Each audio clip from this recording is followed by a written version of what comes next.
గోండాలు రాజ్యాలు వెళ్తున్నారు చెప్పాము. తెలుగుదేశం అధికారంలోకి వస్తే ఎరపతినేని శ్రీనివాసరావు ఎమ్మెల్యే అయితే ఈడుండేది గూండా రాజ్యం అని. ఈరోజు అదే చూస్తున్నాం. రోజుకొక ఘటన.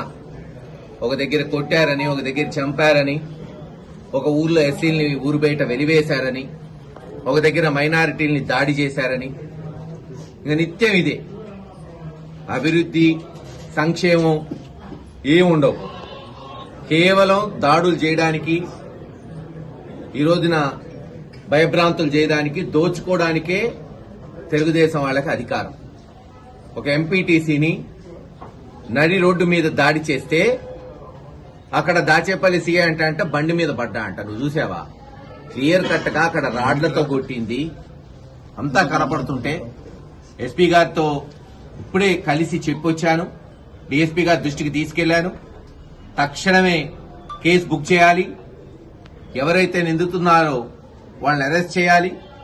లేకపోతే వాళ్ళ మీద, పోలీసుల మీద కూడా రేపు హైకోర్టులో కేసు వేస్తాం. ఎట్టి పరిస్థితుల్లో వదిలిపెట్టేది లేదు. ఇందాక జగన్మోహన్ రెడ్డి గారి దగ్గర ఉన్నప్పుడే ఈ విషయం తెలిసింది. ఆయన దృష్టికి తీసుకెళ్లాం.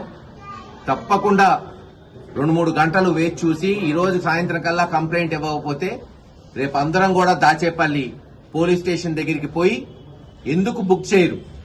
ఒక మనిషిని పట్టపగలే దాడి చేస్తే ప్రజాస్వామ్యం ఉందా లేదా?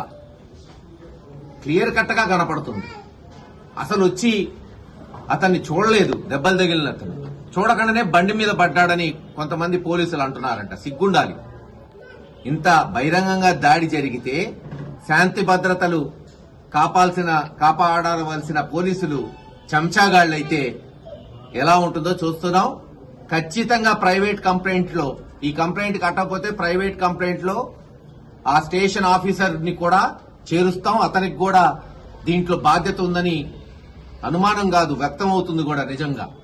లేకపోతే ఒక దాడి జరిగినప్పుడు పోలీసు యొక్క కర్తవ్యం ఇమీడియట్ గా కేసు కట్టి ఏం జరిగింది, ఎలా జరిగింది, దాడి జరిగినోడి మీదే మళ్లీ కేసు కట్టబోతున్నారట. ఇది ఈ గూండాల రాజ్యం ఎలా ఉందని తెలియజేయడానికి.